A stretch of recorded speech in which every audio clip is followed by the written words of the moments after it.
toutes et à tous, c'est Ahmed, j'espère que vous allez bien, j'espère que vous avez apprécié la vidéo de mardi. Beaucoup de nouveaux abonnés, je vous souhaite à tous et à tous la bienvenue. Beaucoup de nouvelles personnes que je ne connaissais pas qui viennent commenter directement sous la vidéo. Déterminés, très concentrés et beaucoup d'entre vous souhaitent me coin trader. Et bah why not? Pourquoi pas? En tout cas, on observe que dans cette petite zone de rechargement de short court terme, au sein de ce petit range constante de délimité, il y a un petit peu de mouvement et de volatilité, c'est très psychologique et très émotionnel. Si vous voyez vos conditions, évidemment, jouez-les. Les miennes, je les ai. J'ai tracé d'ailleurs une petite trendline pour vous mettre en situation et à quel moment en fait on pourra partir du principe que le momentum revient dans la main des bears.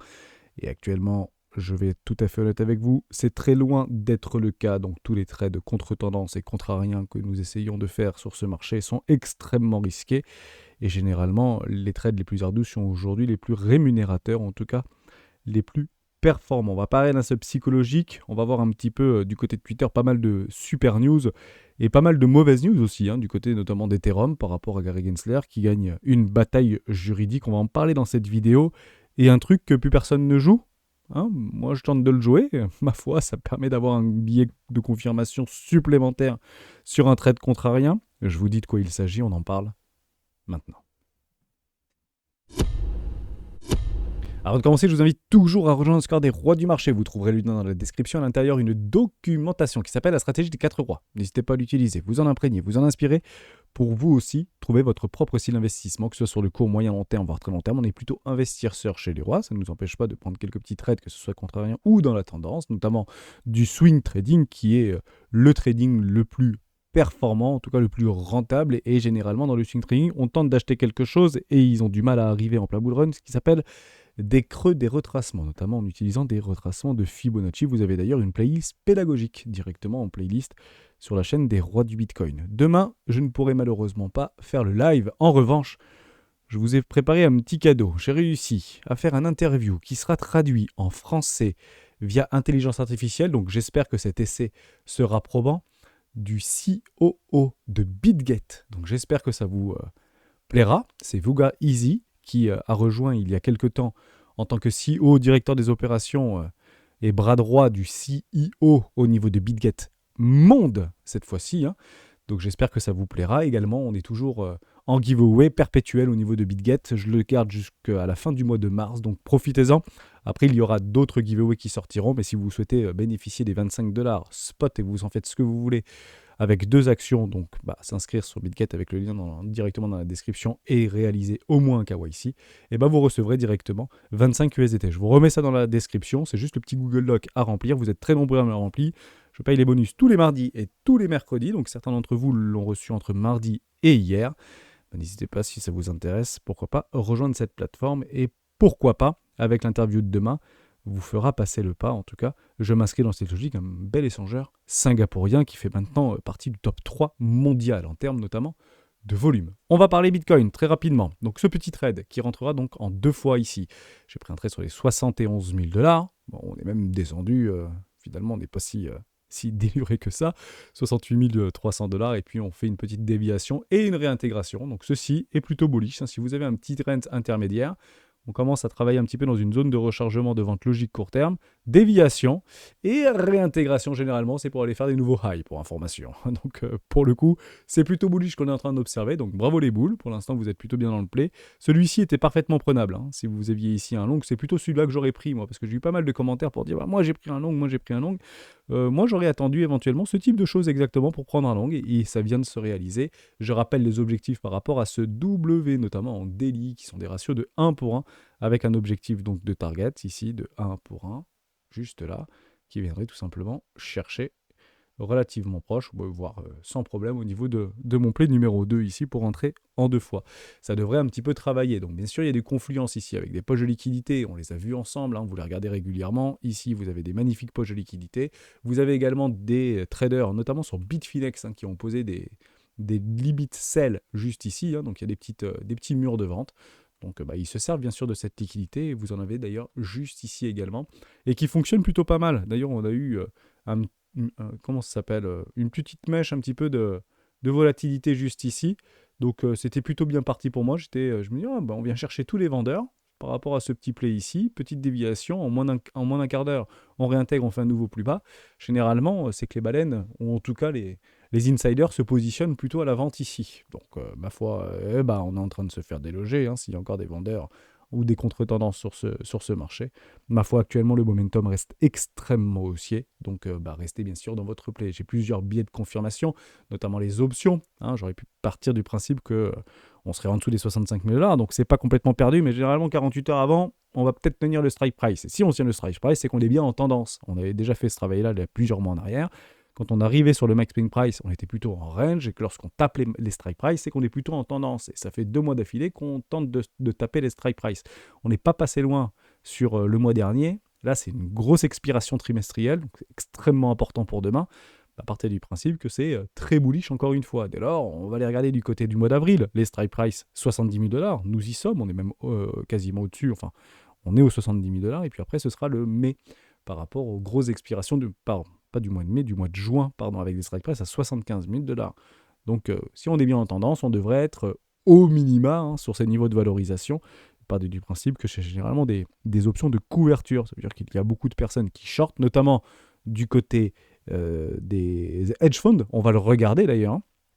Et leur objectif, bien évidemment, c'est de se hedger systématiquement. Et ils utilisent ce type de produits financiers pour pouvoir se hedger. C'est pour ça que vous avez des grosses options, notamment de call ici, aux alentours des 70 000, 75 000, voire 80 000 et même 200 000 $ pour d'ici 3 mois, tout simplement. Bon, ça, c'était des petits billets que j'avais, donc je les utilise personnellement. Ça permet en fait d'accéder et de rationaliser des idées de trade. Actuellement, au niveau des fundings, on part du principe qu'ils sont extrêmes hauts, et c'est vrai, notamment du côté de nos altcoins préférés, qui ont clairement le vent en poupe, et il y a des très très bonnes nouvelles par rapport à ça. Les open interest sont complètement délirants, mais ça peut continuer à augmenter de façon importante. Hein. Partez du principe que tous les ETF, notamment du côté de Bitcoin et d'Ethereum, ou sur les contrats futurs, sont très probablement représentés dans ces open interest d'agrégation. Donc, même s'ils ne sont pas très à la mode, partez du principe qu'il y en avait quand même un paquet qui était parti chez Bito, chez BT, etc. Donc, ça alimente ce type d'open interest. Donc, ne pensons pas que c'est trop haut, ne pensons pas que c'est trop important, ne pensons pas que c'est trop cher. Hein, c'est toujours la même chose. Notre représentation psychologique n'est clairement pas câblée par rapport à la mécanique, tout simplement au niveau des données et des indicateurs que nous pouvons observer. Donc, ceci n'est pas trop haut. Ceci est haut, ceci est pas forcément anormalement haut, ceci est tout simplement un indicateur qui permet de nous expliquer qu'on peut éventuellement essayer d'en tirer des conclusions. Et ces conclusions sont toujours les mêmes. On a souvent la raison trop tôt. Et c'est clairement ce qui se passe notamment dans les tendances. Généralement, on finira par avoir raison s'il y a des bears, par exemple ici. Mais le fardeau dans les tendances, c'est que les bears ont souvent raison beaucoup trop tôt. On est peut-être en train de regarder dans ces schémas de wake-off actuellement d'une forme de distribution qu'on est en train d'observer. Alors beaucoup peuvent le copier. Si vous prenez schéma de distribution wake-off, honnêtement, on n'est pas très loin de la réalité ici. Donc on sait qu'il y a une forme de distribution. Et pourquoi on sait qu'il y a une forme de distribution ? Parce que si vous regardez du côté des ETF au comptant Bitcoin, moi j'avais joué rouge, rouge, rouge, rouge, rouge, rouge, rouge. Franchement, Molichon, bam, 500 millions, enfin quasiment 500 millions et 250 millions quasiment avec BlackRock qui reprend des couleurs. C'est juste formidable de l'observer. Donc je joue en fonction de ce que je vois. Est-ce que ça veut dire que je vais couper mon trade ? Pas du tout. Hein. Quand j'ai une idée derrière la tête, je la garde et ça partira sur une liquidation. Mais bon, c'est 0,3, 0,2% du capital trading. Je vais être tout à fait honnête avec vous, je ne le verrai pas passer puisqu'on a déjà largement rattrapé sur FedChain ou sur Océan ou sur Agic pour celles et ceux qui y sont exposés, nous, pour la plupart d'entre nous, au niveau de la communauté des rois. Je sais que depuis plusieurs mois, on est positionné sur ces plays-là et sur ces cryptos-là, et on a déjà pris notamment pas mal de profits. Pas tout, bien évidemment, mais quelques profits, puisque les profits sont toujours la récompense d'un travail bien fait. Dès lors, je me positionne en contrarien par rapport à ce qu'on est en train d'observer. Néanmoins, il faut comprendre aussi quelque chose, c'est que c'est beaucoup d'argent. 500 millions de dollars, 200 millions de dollars dans les ETF au comptant Bitcoin, il faut bien les acheter. Et si on voit le cours qui ne réagit que très faiblement par rapport à ces prises de position qui sont extrêmement élevées, soit dit en passant, à partir du principe qu'il y a une forte distribution. Et on est en train de représenter ces formes de schéma de wake-off par rapport à la distribution. Alors si on se pose des questions pour savoir est-ce qu'il y a des whales qui sont en train de vendre ce marché et prendre des profits, ne vous posez pas la question. C'est la réalité. Elles prennent massivement des profits. Et notamment, on l'avait regardé ensemble du côté de Bitfinex juste avant et également sur les contrats futurs de Bitfinex où les longues continuent à se désalimenter, tout simplement. Bon, il y a un truc que j'avais envie de jouer. Donc je joue, c'est du côté Des gaps. Plus personne ne joue les gaps, ça intéresse plus personne, les gaps CME. Il y en a un qui s'était positionné juste ici, par rapport au week-end dernier, avec un magnifique petit gap. Personnellement, je le joue.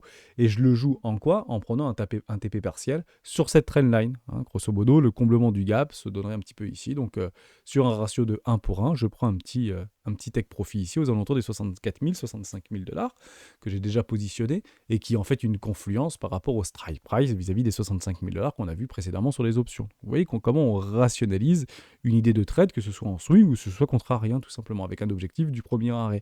Et vous avez raison, en voyant les données qu'on est en train d'observer actuellement, il y a un momentum extrêmement haussier, ce premier arrêt s'éloigne de la représentation. Mais c'est pas parce qu'il s'éloigne qu'on ne peut pas le jouer, tout simplement. Donc, par contre, on se couvre. Si je prends mon premier TP, parce que y a peut-être une mauvaise nouvelle qui va arriver dans la journée, sachant qu'il y en a eu quelques-unes quand même hier et avant-hier, ça n'a pas réellement fait bouger le cours, je mets trade à break-even, TP partiel, 15% 15% de TP ici, et je suis gagnant, tout simplement. Et l'objectif, c'est de le répéter à peu près une centaine de fois. Actuellement, j'y suis encore.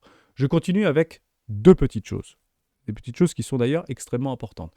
Je joue aussi en 4 heures parce que je pense que c'est la bonne time frame ici par rapport à cette trendline. Et vous voyez que cette trendline, à un moment donné, elle finira très probablement par être breakée. Donc on peut très bien la breaker par un M-top ici, première effectivement. Alors, ça peut être éventuellement considéré comme un creux ici sur un petit trend ou un canal ascendant. Pas de problème avec ça, c'est TP numéro 1. Deuxièmement, un M-top, et tant qu'on n'a pas bear ici, tant qu'on ne clôture pas en dessous de la bougie vectorielle en weekly, à ce moment-là, on est dans un range. Si on vient à clôturer au-dessus de 74 000 $, je vous dirai quel est l'objectif de prix derrière des 74 000 $. Si on vient à clôturer une bougie en weekly d'acceptation et d'émotion, une confirmation puis une acceptation sur une bougie supplémentaire, derrière il y a un objectif qui est plutôt sympa à aller chercher. Donc on ne reste pas accroché à nos idées, à nos rêves. Si on fait un trade, quel que soit le sens du trade, on le pose, c'est un stop, un take profit ou plusieurs take profit partiels et une entrée est terminée. Voilà, et on met bien sûr pas all-in sur cette idée de trade, évidemment. Donc si on vient à breaker cette petite trendline, moi ça me permettrait de prendre un TP, tout simplement. Il y aura bien sûr du travail ici, on retournerait dans une zone de rechargement et comblerait les déséquilibres de marché pour aller chercher un objectif beaucoup plus bas du premier arrêt. Et ça, on peut éventuellement l'observer si on copie-colle en fait cette trendline, mais sur le RSI, notamment en 14 périodes, qui serait juste là. Vous voyez, j'ai fait exactement cette trendline-là, je l'ai copié-collé directement sur notre RSI, toujours en 4 heures, et on voit qu'on est en train de bloquer ici. Vous voyez, donc c'est pas une mauvaise idée d'avoir pris ce trade, tout simplement. Breakout, ici, test de cassure, et derrière, on est un petit canal ascendant, et les canaux ascendants, vous connaissez l'histoire, c'est toujours la même chose, c'est de les breaker vers le bas. Quand vous avez en fait une dynamique baissière, puis un canal ascendant, l'objectif c'est d'aller faire un ratio de 1 pour 1 pour aller chercher une situation de survente ici, où les vendeurs reprendront le momentum tout simplement du côté de la force du mouvement pour aller nous chercher des objectifs. Alors actuellement, si on vient chercher un petit peu plus bas, je vous le dis en toute franchise, ça viendra juste chercher la trendline ici. Vous voyez ce que je veux dire? C'est très très important. Et ça se fera probablement pas one shot et très probablement qu'on va pas faire ça et puis ça, sauf si c'est catalysant. Mais actuellement, je ne le vois pas. Donc voilà comment je les joue personnellement. Je trade des trends et des ranges, tout simplement. Donc j'espère qu'on a beaucoup travaillé sur le Discord et sur les précédentes vidéos. Vous avez d'ailleurs, encore une fois, des vidéos pédagogiques à ce sujet. On fait quelques petites news, parce qu'il y a des news qui sont extrêmement sympathiques à observer. La première, c'est ça. Merci. Alors, il ne parle pas beaucoup de Bitcoin, Kobesi, donc c'est intéressant qu'ils en parlent. Et je vais vous le lire, tout simplement. Bitcoin se prépare peut-être à un short squeeze massif. Et ouais. Oui, allons dans les boules, puisque c'est extrêmement bull. Actuellement, l'écart entre les positions longues institutionnelles et les positions courtes des hedge funds atteint un niveau record. Alors que les hedge funds détiennent près de 15 000 contrats courts nets, les institutions en détiennent 20 000 longues. C'est probablement la raison pour laquelle l'évolution de prix est si sporadique ces derniers jours. Les positions longues n'abandonnent pas et chaque nouveau record de Bitcoin est alimenté par une couverture généralisée des positions courtes. Combien de temps les shorts peuvent-ils tenir? Et ça, c'est une excellente question. À un moment donné, on aura une explosion, une expansion. Est-ce que c'est plutôt les hedge funds qui vont en fait délocaliser et désengager leur position et les institutionnels se posent toujours contrepartie. Je dis bien, les institutionnels se portent toujours contrepartie, généralement des hedge funds. C'est comme ça qu'ils se couvrent bien évidemment, puisque ce sont des fournisseurs de liquidités et de produits, tout simplement. Donc quand vous avez en fait une contrepartie qui est ultra short, et vous avez cette contrepartie d'être longue. Et parce que vous gagnez de l'argent comment? Tout simplement en proposant ces produits, et notamment dérivés. Donc, mais ça permet en fait d'avoir une représentation assez chouette de catalyseur, tout simplement. Donc ça peut être l'équivalent d'un short squeeze imminent.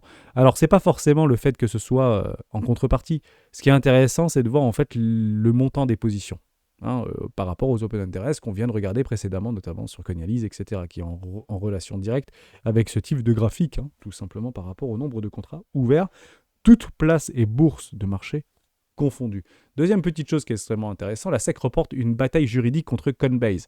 Alors, on va pas refaire tout le truc, etc., on en a parlé tellement de fois, mais je vous explique, c'est est-ce que ou pas les crypto-monnaies sont considérées comme des securities, et si ce sont des securities ou des titres financiers non enregistrés, alors Coinbase est hors la loi. Je le résume de façon extrêmement simple. Nous, ce qui nous intéresse, c'est pas le contenu. Nous, ce qui nous intéresse, c'est la conclusion. La conclusion, elle est ici. Quoi qu'il en soit, l'affaire va maintenant pouvoir se poursuivre pour différemment être jugée. Elle sera présentée à un jury dans les prochains mois avec un verdict qui pourrait dessiner les futurs contours de l'écosystème crypto. Nous ne manquerons pas de suivre tout cela pour vous, chers lecteurs. Donc, merci. Journal du Coin. Ce qui est juste intéressant, c'est ceci. La SEC a suffisamment justifié du fait que Coinbase fonctionne comme une bourse, un courtier ou un échange de compensation en vertu de la loi fédérale sur les valeurs mobilières, et ce par le biais de son programme de staking, s'engage dans l'offre de vente de titres non enregistrés. Et je vous rappelle que Kraken avait supprimé de façon anticipée tout staking en fait sur sa plateforme. D'ailleurs, je vous fais un petit clin d'œil. Je mets un billet, parce que je le vois ici, juste Catherine Polk fait là. Je vous mets un billet que c'est une démocrate. Voilà. Et elle a probablement été nommée par un démocrate, président démocrate. Je vous laisserai regarder de votre côté. Et on a bien compris que plutôt les démocrates n'étaient pas trop crypto-friendly. Et c'est pas quelque chose de nouveau, bien évidemment. Donc peut-être que je peux me tromper, mais mettez-le moi dans les commentaires si je me gourre. Mais je mets un billet comme quoi c'est une démocrate. Je continue avec ceci. IA, FateChain, Ocean Protocol et Singularity, donc Agix, veulent fusionner leurs tokens pour créer un mastodonte, rentrer dans le top 20 des plus grosses capitalisations via le biais d'un nouveau token. Donc, comment ça va se passer ? On ne sait pas vraiment. Comment ça va être décidé ? Toujours de la même façon, par un vote, c'est la gouvernance. Donc, ce sont les personnes qui détiennent les tokens qui vont pouvoir voter, donc ils seront sollicités. On est dans un système décentralisé où la gouvernance est décentralisée. Donc, on verra bien si oui ou non on trouve accord par rapport à ça, mais je trouve que c'est extrêmement intéressant de pouvoir unir telles ces idées de systèmes communautaires, d'unir des forces, des technologies, pour pouvoir en créer un mastodonte. Ça fera plus de 7,6 milliards de dollars pour se rapprocher du top 20 par rapport à cette fusion. C'est une très bonne nouvelle. Pourquoi c'est une très bonne nouvelle ? Parce que le cours, il a pris 25% du côté d'Océan, 10% du côté de FaceChain et 8% du côté d'Agix. Donc en fait, le marché prend cette nouvelle bonne, positivement. Donc ne nous posons pas la question pour savoir est-ce que c'est bien, est-ce que c'est pas bien, décorter le vrai du faux, du pourquoi, du comment, etc. En fait, on s'en fiche un petit peu. Regardez le marché, écoutez le marché, ça vous fera gagner énormément de temps, pour être tout à fait honnête avec vous. Donc cette news est très bien perçue par le marché, tout simplement. Et j'espère que ça continuera dans ce sens-là. Je vous le dis en toute franchise, j'ai toujours cet adage, et je suis très heureux de l'observer dans l'univers notamment de ces ruptures technologiques crypto et blockchain. Tout seul, on va vite, ensemble, on va loin. Et évidemment que l'union fait la force. On sait que 97% des projets n'existeront plus dans 5 ans ou dans 10 ans. Je dis bien 97% des projets que nous observons et dans lesquels nous avons spéculé aujourd'hui n'existeront très probablement plus dans les 5 à 10 prochaines années. Cela ne veut pas dire qu'elles tomberont à zéro, nécessairement. Cela veut aussi dire qu'il y aura des fusions, des intégrations, tout ce que vous voulez. Voilà. Et ça fait partie en fait de ce schéma-là, pour en créer des géants. La technologie a toujours été vécue de la même manière, notamment par les insiders et par les spéculateurs ou les institutionnels. L'humain a tendance à créer des GAFAM. L'humain a tendance à créer des mastodontes. Parce que plus c'est gros, too big to fail, et plus on a confiance en ce type de système, tout simplement. Donc on créera et on continuera, et c'est très propre en fait et très caractéristique des systèmes technologiques. Et à chaque révolution, son lot de GAFAM. C'est exactement ce qui s'était passé lors de la première révolution industrielle. On en avait créé des géants, quasiment tous disparus aujourd'hui. La seconde révolution industrielle, et 97% des géants ont disparu aujourd'hui, alors par fusion, acquisition, dépôt du bilan, etc., mauvaise stratégie, tout ce que vous voulez. Mais dans l'idée, à chaque fois, de chaque rupture technologique, on crée des géants. Et les géants de la blockchain interviendront bien évidemment. Donc très bonne nouvelle, je suis très heureux de le repartager, puisque ça a été tellement de fois partagé sur Twitter ou sur le Discord. Oui, je m'inscris dans votre logique, c'est une excellente nouvelle. Et l'union fait la force, et je suis très content de l'observer. Dans ce petit coin de chemin, VeChain. Ça fait longtemps qu'on n'en avait pas parlé, donc je vous laisserai regarder éventuellement du côté graphique, rejoint la scène de la tokenisation avec le lancement de masse. Donc, ma foi, on va là où il y a du soleil. Du côté de l'IA, c'est un petit peu le narratif qu'on avait essayé de jouer et surspéculer il y a à peu près un an en arrière. Là, on voit que la tokenisation des usages et des industries toutes confondues, notamment lancées par BlackRock et par Larry Fink, fonctionne très bien. Donc, choisissez votre fardeau, c'est toujours la même chose. Choisissez votre poison, on peut dire ça éventuellement comme ça. Soit vous allez du côté de l'IA, mais c'est déjà bien engagé, soit vous allez du côté de la tokenisation, tout simplement des usages, et VeChain s'inscrit dans cette logique, tout simplement. Je trouve aussi que c'est une très bonne nouvelle. En parlant de BlackRock, mise en gros sur Ethereum, la tokenisation, nouvelle tendance, on sait qu'il a créé un fonds avec plus de 140 millions de dollars en l'espace de quelques semaines, qui ont alimenté ce fonds-là, et ce qui est très important dans ce type de news, c'est lorsque Larry Fink explique qu'il mise gros sur la tokenisation, donc la nouvelle tendance, et c'est clairement pas une nouvelle tendance, ça fait une tendance qu'on explique depuis plus de 5 ans maintenant, mise gros sur Ethereum. Donc ça catalyse immédiatement notre billet par rapport aux ETF au comptant Ethereum. Il faut le comprendre comme ça. Vous pensez bien qu'il ne va pas miser gros sur Ethereum, et il est vrai qu'il mise gros sur Ethereum, soit dit en passant, si derrière ce ne sera pas accepté. Donc il y a de grandes chances en voyant ça, et ça doit alimenter des pourcentages plutôt positifs d'approbation des ETF au comptant Bitcoin pour le mois de mai 2024. On continue avec une toute petite... Là, je l'avais déjà fait au niveau de VeChain. Dernière petite news, c'est ça. Vous savez, je vous le dis régulièrement, et on pourra éventuellement en discuter plus profondément.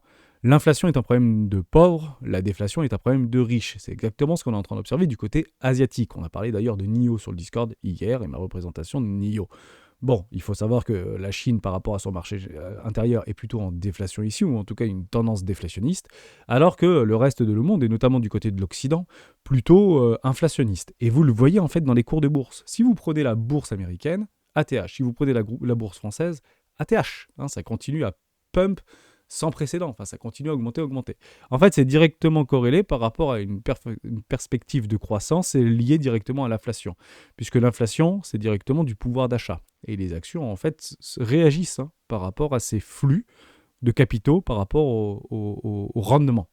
Et les rendements sont toujours actualisés au réel.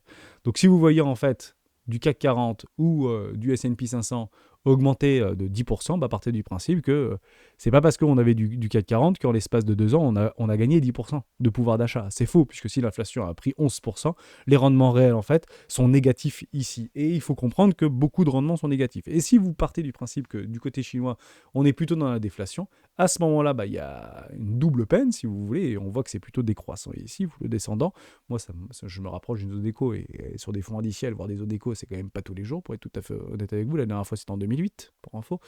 Donc, partez du principe que moi, c'est quelque chose qui m'intéresse, et il faut bien aller regarder du côté des opportunités qui se créent systématiquement dans le déni. C'est pas quand tout le monde et on achète YOLO debout sur la table. L'objectif, c'est bien d'aller regarder tout ce qui est en train un petit peu de vivoter ou d'être très malmené, notamment des actions asiatiques qui sont actuellement très bien positionnées. Et je vous en sors une pelle, et très, très fortement capitalisées, qui sont dans des situations et dans chartistes et graphiques aux petits oignons actuellement. Et c'est là-dessus qu'il faut en fait abonder. Pas se surexposer, mais abonder, renforcer. Dans les latéralisations et dans les marchés horizontaux.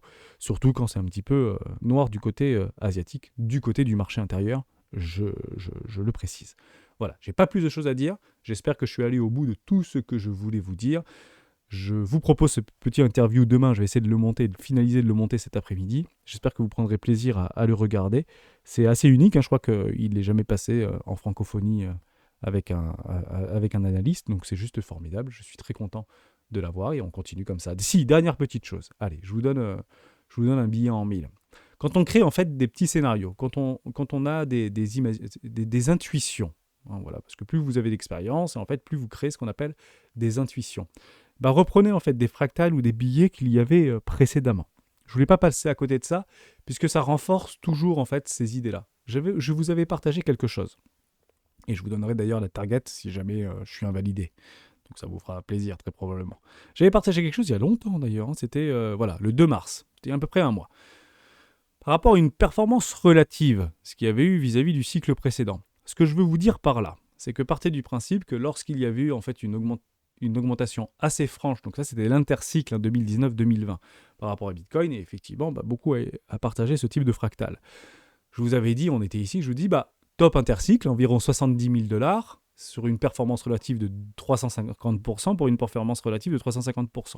Et ce qui est marrant, par rapport à tout ce qu'on est en train de dire actuellement, je vais repasser en daily et je vais aller peut-être plutôt là-dessus. Voilà. On est en train d'observer exactement cette fractale, voire un espèce de M qui est en train de se positionner ici. Vous voyez une forme de latéralisation avec des M, potentiellement dans des M, et le breakout du premier arrêt. On va très probablement faire la même chose dans une forme de triangle de contraction, juste ici, et pourquoi pas représenter la même chose. Alors ça pourrait être catalysé par quoi ? La SEC qui continue sa vente d'État, peut-être les ETF au comptant Ethereum qui sont invalidés et tout passe dans les securities, un Black Swan, X ou Y, l'invasion de Taïwan, on a de plus en plus de choses qui sont en train de passer, comme quoi l'Asie est les Asiatiques, les Chinois étaient en train de renforcer en fait leurs tests militaires, notamment en Mongolie, sur des bases qui représentent exactement les zones politiques et de pouvoir au niveau de Taïwan. Bon, ma foi, c'est pas nouveau, mais techniquement, on continue à alimenter tout ça. Oui, il y aura probablement une forme de dégradation, mais ce sera en fait expliqué et on aura le pourquoi de cette dégradation. La deuxième chose, c'est si jamais en fait on se fait invalider et finalement cette performance relative, c'est juste un intercycle et on est peut-être qu'à la moitié du chemin. Et beaucoup s'accordent à dire qu'on est qu'à la moitié du chemin. Les objectifs, c'est beaucoup plus haut, tout simplement. C'est AB égale CD, 100 000 $, pour aller chercher les 2 trillions de dollars vis-à-vis, un petit peu moins des 2 trillions de dollars vis-à-vis du Bitcoin. Ça, c'est l'objectif si on résout ce triangle ou cette espèce de consolidation, même si on regarde dans des plus grandes time frames ici, l'objectif c'est 100 000 $, et on ira très probablement one shot. Voilà, je vous le dis en toute franchise. Et comment j'arrive à alimenter cette idée des 100 000 $? Eh bien, c'est pas compliqué.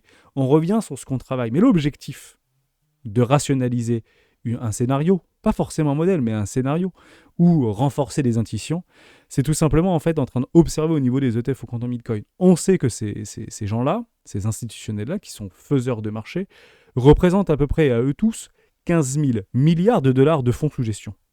15 000 milliards de fonds sous gestion. Donc, d'un point de vue rationnel, on peut partir du principe sur un effet d'aubaine, si vous voulez, un effet spéculatif, de dynamiseur de portefeuille. Je pense que mettre 1% de l'ensemble des acteurs ou des particuliers ou professionnels qui alimentent ces fonds, ça représenterait 150 milliards de dollars. Et on sait que pour bien dynamiser un portefeuille, avoir 2%, c'est le bon chiffre. Vous savez, les 2% d'inflation, les 2% de quelque chose. 2%, c'est quelque chose de très facile en fait à comprendre. 1%, c'est pas assez, 2%, c'est bien. Grosso modo, c'est ça. Bon, ça correspondrait tout simplement à 300 milliards de dollars d'investissement dans Bitcoin dans les prochains jours ou prochaines semaines. 300 millions ou prochains mois, soit dit en passant. C'est toujours la même chose. Bon, actuellement, on n'est pas à 300 milliards. Actuellement, si on prend le truc de façon limpide, on est à 12 milliards. Je vous laisse voir le gap. Ça fait un gap assez important. Alors oui, les Waze continueraient à vendre. Ouais, mais les acheteurs continueraient à acheter. Et pour qu'il y ait plus de vendeurs que d'acheteurs, il y a toujours besoin de quelque chose. Que le cours baisse. Il faut des confirmations techniques. Et qu'on le veuille ou non, ces confirmations techniques baissières, on ne les a pas. Merci à tous d'avoir suivi cette vidéo jusqu'au bout. On reste haussier, on reste concentré.